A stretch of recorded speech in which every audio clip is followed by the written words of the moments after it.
Olá todo mundo, eu sou o Giovanni do Monte, vocês estão de volta ao Covil do Narrador.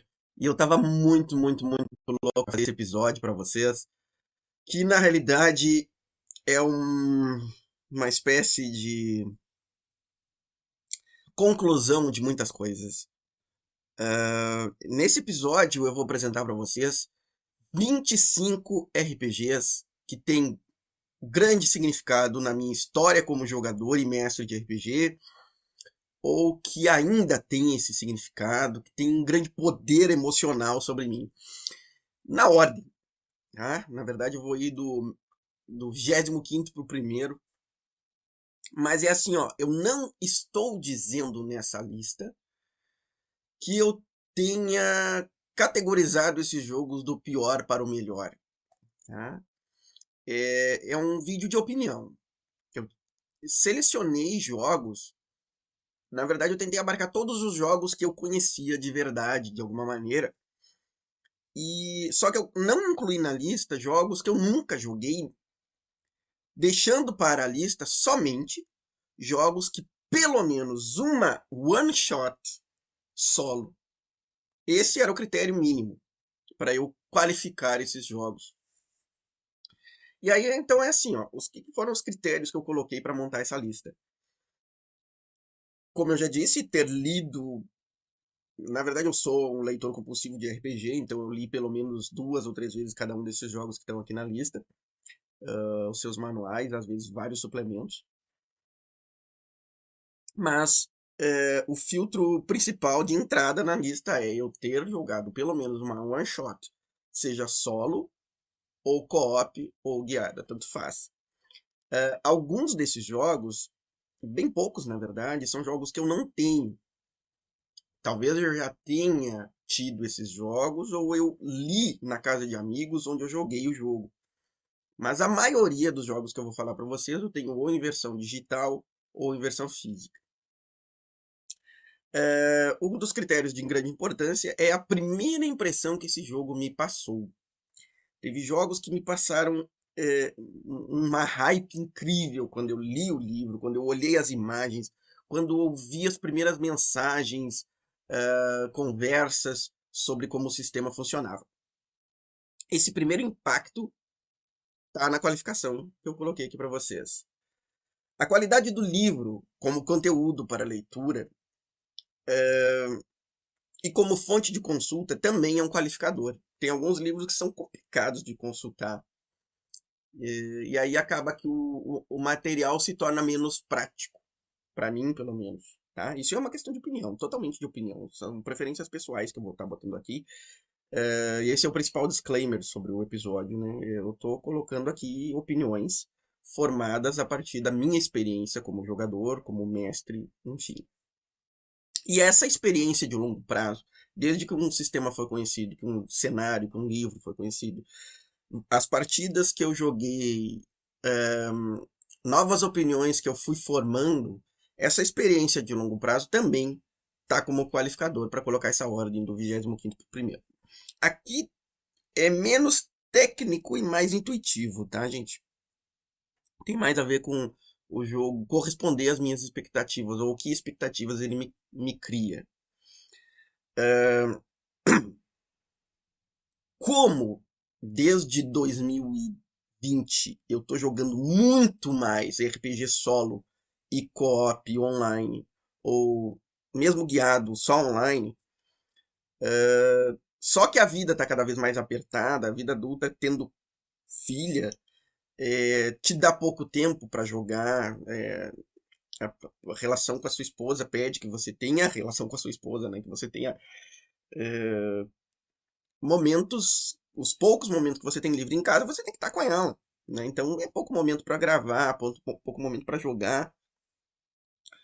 Às vezes eu tenho uma folguinha no serviço e eu posso de repente jogar no celular ali, né? Pelo Drive, pelo Roll20, tanto faz.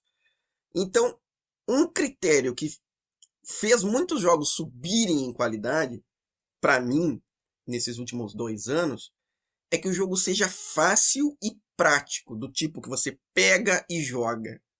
E esse critério fez muitos jogos que talvez não fossem parecer tão bons alguns anos atrás, para mim agora eles são excelentes, né? Ser prático de aplicar, de começar a jogar. E aí sim as regras importam. E o interesse atual, né? Aquele termo hype ou vibe, tem muito a ver com isso, né? Eu, por exemplo, não ando numa vibe de terror real, de terror pessoal, psicológico, aquela coisa de mexer com os nervos, provocar gatilhos. Não, eu não quero nada disso, porque eu já tenho meus próprios gatilhos com problemas que eu tenho pessoais e profissionais. Então eu quero mesmo, se eu for jogar um terror, por exemplo, eu quero que esse terror seja terror de fácil consumo, né? Que nem um Supernatural da vida, né? E todos esses fatores levados em conta juntos colocam a classificação do 25º para o primeiro, que eu vou começar agora. Cafézinho. 25º colocado. O sistema Diamond. Arcanum e Trevas, principalmente primeira e segunda edição. E aí os suplementos, Vampiros Mitológicos, Demônio a Divina Comédia e Anjos da Cidade de Prata, que eu fui...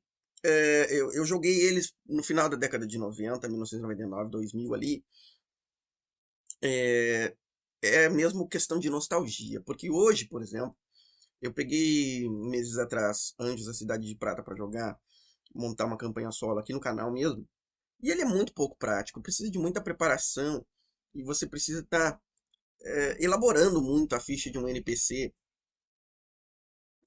mesmo um monstrinho como um Imp. Imagina se um Imp eu tive uma trabalheira para fazer a fichinha dele para eu poder enfrentar, ele não se torna muito prático. E tem algumas questões da funcionalidade do sistema que são atrapalhadas para jogar solo. Então, como também existem muitas pessoas que são até contra esse sistema, consideram que ele nem sistema não se tem muito com quem jogar, né? Então, ao longo dos anos, eu fui perdendo contato mesmo com o sistema Diamond. E ele já não é mais aquele que me dá hype. Logo, ele está em 25º colocado. Número 24. GURPS. Segunda edição nacional, terceira edição americana. Eu cheguei a jogar a quarta edição, mas ela não me causou impacto nenhum, na verdade. Eu achei ela muito pouco carismática. Cheguei a tentar dar uma estudada nela recentemente, mas não foi aquela coisa. Eu joguei do GURPS campanhas de fantasy, uma one shot, eu acho, de horror. Joguei supers e mestrei cyberpunk e viagem espacial. Eu era tarado por viagem espacial. O GURPS Viagem Espacial para mim foi um dos melhores suplementos já escritos de RPG. Apesar da extrema complexidade, mas na época eu tinha tempo para estar estudando a complexidade dele e elaborando navezinhas, e elaborando cenários, sistemas inteiros eu mapeava em folha de caderno. Só que GURPS é esse tipo de jogo. É um jogo que precisa de muita preparação intelectual e de tempo, né? Então GURPS não entra mais nas minhas mesas aqui e provavelmente não vai entrar pelos próximos decênios. 23º colocado é um jogo que eu joguei um pouquinho em modo solo. Não concluí a aventura e não tive tempo mais. A hype mudou para outras coisas depois que eu experimentei ele, mas eu achei ele muito interessante, que é o trabalho do Tarcísio Lucas chamado Jornada Espacial. Simplesmente por tratar de ser um RPG de navinha, como eu digo, né, que foi um termo até que eu vi já ser usado pelo podcast Caquitas. O Jornada Espacial, pelo fato simples de ele ser um RPG sobre nave espacial, ele já me conquista. Mas sei lá, eu não peguei o fluxo dele ainda totalmente e por isso talvez que ele esteja numa colocação não tão boa, entendeu? Mas não é uma crítica ao jogo. Na verdade, eu não tenho nem crítica a ele, porque eu tive pouca experiência com ele. Eu não captei ele ainda, não me caiu a ficha dele ainda. Então, é por isso que ele tá em 23º colocado. Temos aí, então, o Soul Tale 2, né, do Hatoruja, em 22º. E o Soul Tale Ele me causou uma hype muito grande no início, o impacto inicial dele foi fantástico. Tô jogando a campanha do Mongi com o Ricari ainda aqui no canal. Ele é muito prático para isso, inclusive, para poder ser uma campanha de canal, né? De canal para o YouTube. Mas eu me senti meio atrapalhado com algumas das conexões entre as tabelas numa das partidas que eu fiz. E isso fez eu perder um pouquinho da hype. Eu já tentei explicar até pro Ratoruja, tentar tirar dúvida com ele e tudo, a gente conversar, mas não consegui me explicar, né? Então, é isso, não tem outra coisa. Não é uma crítica ao sistema, eu gostei de verdade. O livro é lindo, é um trabalho. Dá para sentir o carinho do autor no livro. Mesmo na versão expandida, que eu não trabalhei, né? Foi muito além do trabalho de revisão que eu fiz para ele. Ele seguiu trabalhando, ele foi aperfeiçoando mais o jogo. Isso é muito legal, me inspirou bastante, me inspirou muito mesmo. Eu soltei o 2 quando eu fui tentar fazer meu próprio RPG, que no final das contas não é nada parecido, né? Nem, nem se compara em nenhum sentido, né? Mas ele foi inspirador, né? E eu espero ainda conseguir concluir a campanha do Mongi. E, bom, a amizade que eu adquiri com o Ratoruja fazendo a revisão com ele foi muito legal, inclusive. E ele é um cara que eu sigo no YouTube porque as campanhas dele são muito legais. Né? Então, enfim, eu não sei o que dizer por que o Solteio tá em 22º, mas eu acredito que a distância entre o 22º e o 25º tá gigantesca, tá, gente? E é isso. Solteio 2 é o 22º. 21º. 3DT. Eu joguei muito 3DT na adolescência. Eu joguei o Mortal Kombat 4, né? Que foi aquela revistinha lá da coleção inicial, antes do Manual Vermelho. Joguei o Manual Vermelho, que vocês podem ver aqui atrás no vídeo. O cenário de Tormenta, eu joguei até Cyberpunk com 3DT, foi muito legal. E aí ele passou. Recentemente eu voltei a ele no 3DT Alpha. E eu até achei muito legal, mas ele não foi aquela coisa tipo trocar as campanhas que eu estou fazendo pelo 3DT. Porque ele também é desses jogos que precisa de preparação. Ele não é muito fácil de improvisar, não. Talvez quem tem ele como um sistema mais intuitivo, o seu o língua mater, né? Tipo o Titi. O Titi do canal Solosfera RPG tem o 3DT como sistema língua mater. Né? Língua materna. Mas ele não é meu língua mater. Né? Então isso atrapalha para mestrar ou para jogar de improviso mesmo solo. Tá? E é por isso que ele tá em 21º colocado. Castelo Falkenstein é o 20º colocado. E talvez esse posicionamento dele seja muito mais pela nostalgia que ele me causa e pela hype do primeiro impacto que eu tive com ele, porque é um livro que eu não tenho. Eu li ele inteiro uma única vez na vida, joguei uma única vez, mas ele me causou uma impressão assim, ó, de deixar guardado pro resto da vida. Eu tenho o emocional dele muito forte, assim. Então, talvez ele não fosse assim tão bom se eu fosse jogar ele hoje ou se eu fosse relê-lo. Né? Eu nem sei dizer como funciona o sistema. Como funcionam os testes, por exemplo. Eu só sei que usava dados e que os valores dos personagens não eram numéricos. É a única lembrança que eu tenho disso. Mas o livro é lindíssimo e a textualidade dele era incrível. Então, por toda a criatividade dele, pelo significado que ele tem até pro RPG em geral, ele está no 20º nível aqui dos RPGs mais significativos da minha vida. Número 19, Aparição, o Esquecimento. Aparição foi um RPG de uma época em que eu gostava de qualquer nível de terror. E eu cheguei a jogar ele em nível pesadão. Eu mestrei pesadão. Do tipo que os guris chegaram a dizer assim, bah, eu não sei se esse tipo de jogo jogaria de noite. É um sistema que eu achei divertido. Como sistema, funciona bem. Principalmente porque, como todo storyteller, você não leva ele à ponta da faca.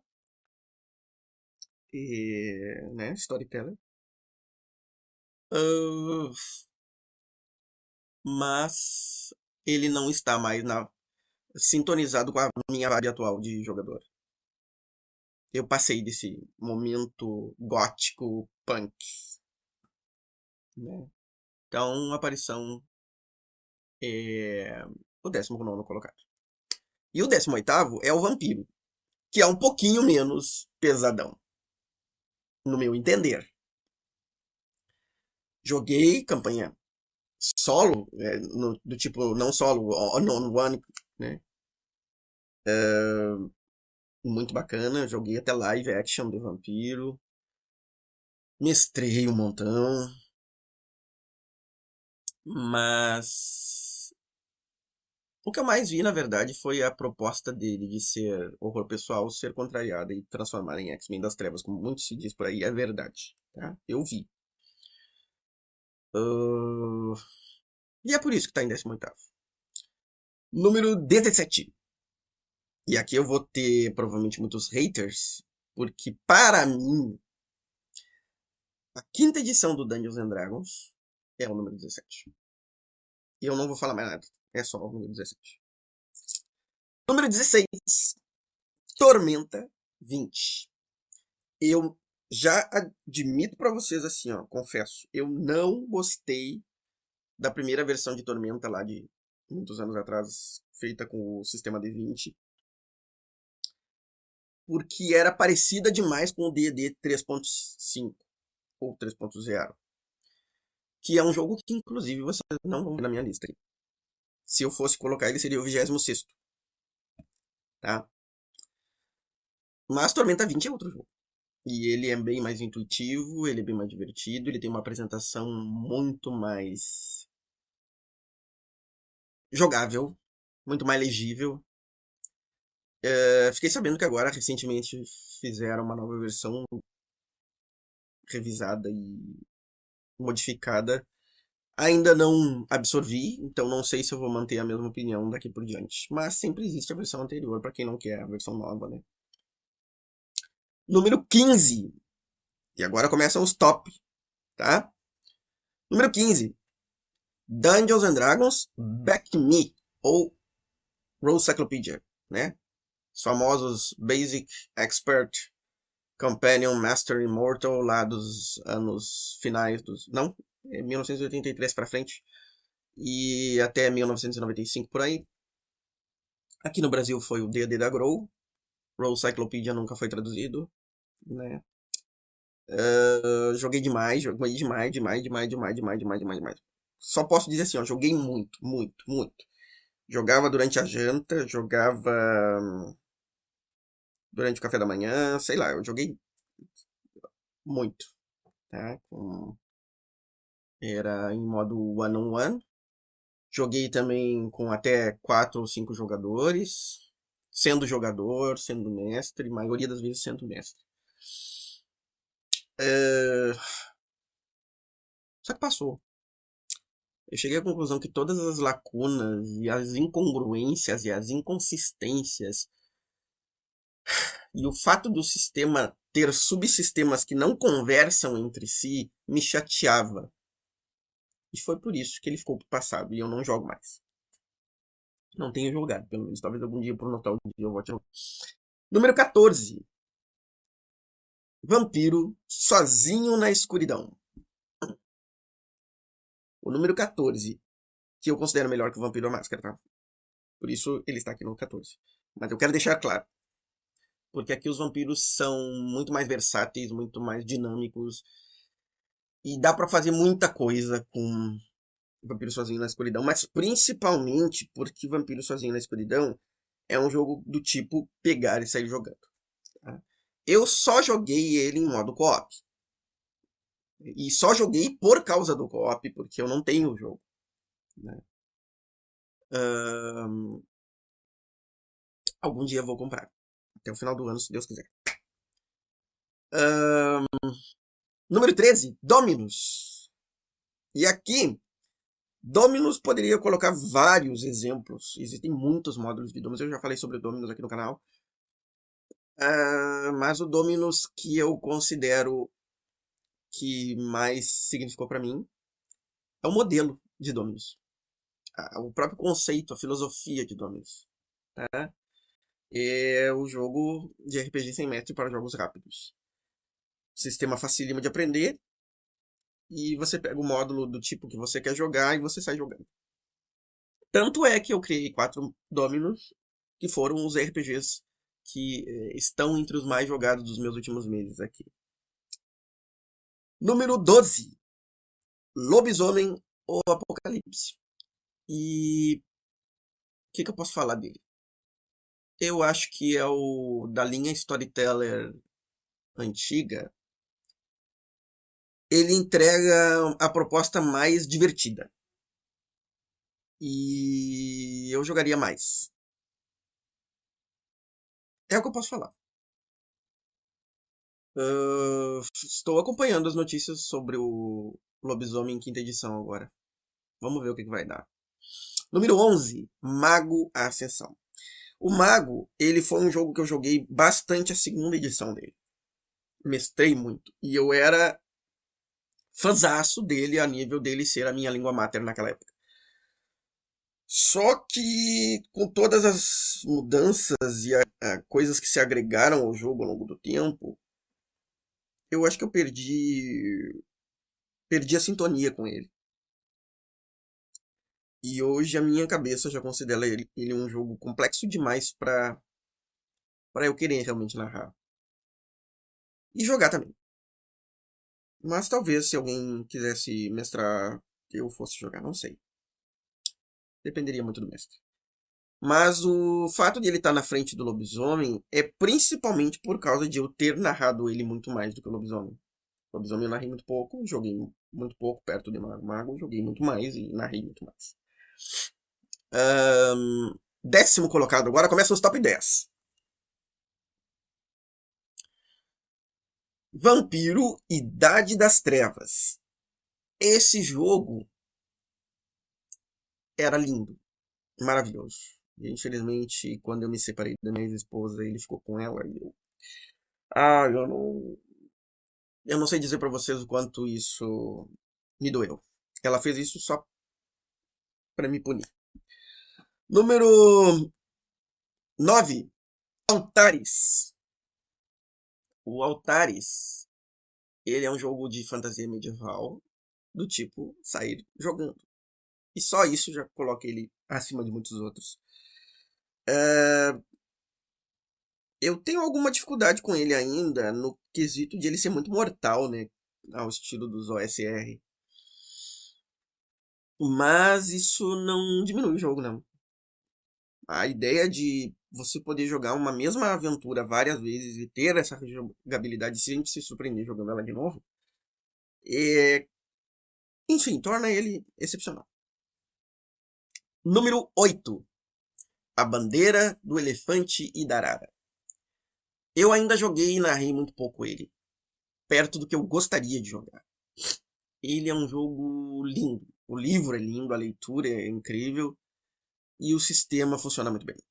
Eu tive uma certa resistência no início com a questão do dano fixo. Mas depois que eu conheci ele, eu conheci outros jogos que usam dano fixo e agora eu já estou digerindo isso melhor. Então eu precisaria narrar e jogar ele mais vezes para ver se o sentimento ia talvez até crescer mais. Mas eu já produzi até conteúdo sobre a Bandeira do Elefante da Arara que eu me senti bastante satisfeito de fazer porque ele merece. É um jogo... não sei nem elogiar o jogo quanto ele é bom. Número 7. Street Fighter, o jogo de RPG. Ele foi o segundo RPG que eu joguei e mestrei. E eu gostava incrivelmente dele a ponto de produzir muito conteúdo a papel e lápis para ele. Só que aí chegou um ponto em que eu descobri que eu estava jogando ele de maneira errada. Ou errada mesmo. Eu tinha entendido algumas regras erradas. Então isso me desagradou. Eu percebi que algumas coisas eu não conseguia responder. E aí eu me tornei jogador de Street Fighter e não sou mais narrador. Eu não me sinto confortável para narrar.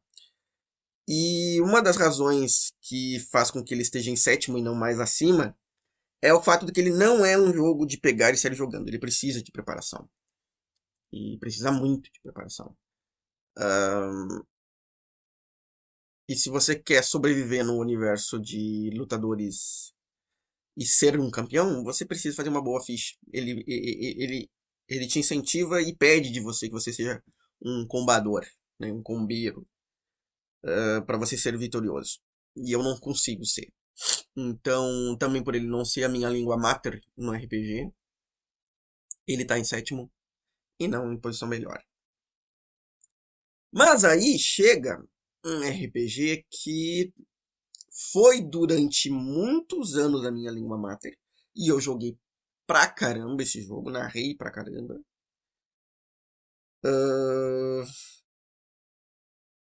Mas foi o fato de que ele deixou de ser a minha hype. E por ele exigir tanta preparação, por ele ser complexo, que ele tá agora em sexto lugar, não mais em primeiro. Dungeons and Dragons, quarta edição. Mas ainda é pra mim o melhor dos Dungeons and Dragons. E é por isso que ele tá em sexto lugar. Número 5. Changeling. O Sonhar. Já falei bastante sobre Changeling aqui no canal. Eu não vou me demorar nele. Ele é simplesmente maravilhoso. Ainda mais depois da edição de 20 anos. Que ficou ainda mais maravilhoso. Número 4. Esse tem a ver com a minha hype atual. Eu ando pensando demais na questão da praticidade e facilidade de jogar. Então, quando eu penso em mestrar uma partida de fantasia medieval, eu penso nesse jogo, que é o Dungeon World.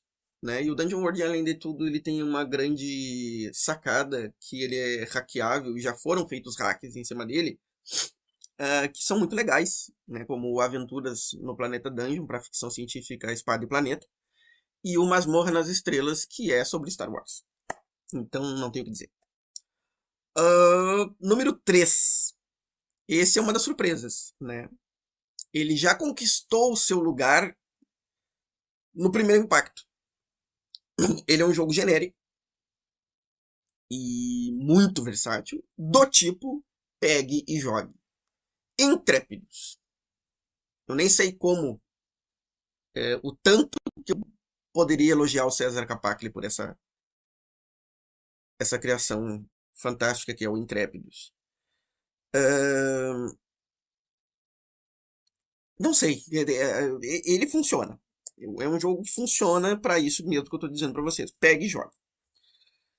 Número 2. É o jogo que tá mais na minha hype nos últimos dias. Mas ele tem um pequeno problema que eu já vou falar para vocês. O número 2 é o Monstro da Semana.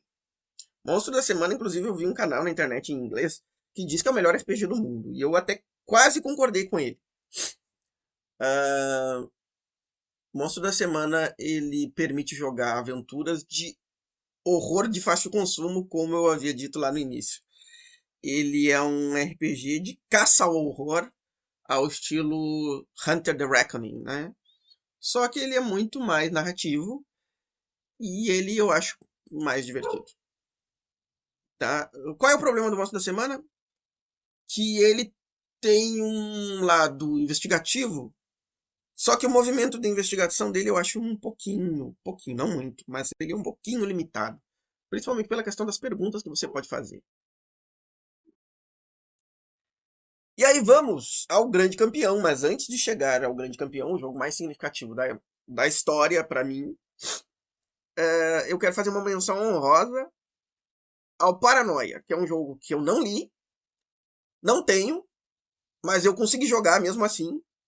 por causa de uma matéria da Dragão Brasil e por causa de uma matéria de uma outra revista que era chamada Roleplaying. Roleplaying Game, ou seja lá, eu não me lembro. Era uma dessas revistas que parou no tempo. O Paranoia, eu entendi o conceito dele e mestrei ele com o seu conceito. Só. E joguei uma aventura solo também dele. Ou na temática dele, no cenário dele, enfim. E ele, eu suponho, seja um jogo divertido demais. Mas ele não está na lista exatamente porque eu não joguei ele. Eu joguei o conceito dele, joguei o cenário dele, mas eu não joguei o sistema, nem sei como é que é o sistema dele. Cheguei a dar uma olhada no livro, mas eu não li. E é isso. Essa menção honrosa é importante. Primeiro colocado, Aventuras na Era Iboriana. Que é atualmente um dos melhores RPGs do meu entender. Porque ele é do tipo Pega e Jogue. Um sistema facílimo, versatilíssimo, dinâmico, brutal. Para aquilo que ele se propõe, ele cumpre exatamente a proposta dele. E eu demorei, inclusive, a entender isso. Por que ele é brutal e por que, ao mesmo tempo, os personagens combados são absurdos, são absurdamente poderosos dentro do jogo. Foi o próprio Jefferson Pimentel que me explicou. E eu consegui ser convencido deliciosamente de que ele cumpre a sua proposta. E desde então eu tenho jogado demais Aventuras na Era Iboriana. Eu tô mestrando online. Jogo solo, vocês sabem isso. E é isso. O Aventura na Era Iboriana é o melhor RPG da história da minha vida, pelo menos no momento. E eu espero que vocês tenham curtido essa lista, tenham curtido esse vídeo. Desculpa pelo fato de que ele ficou muito grande. E um abraço, até mais.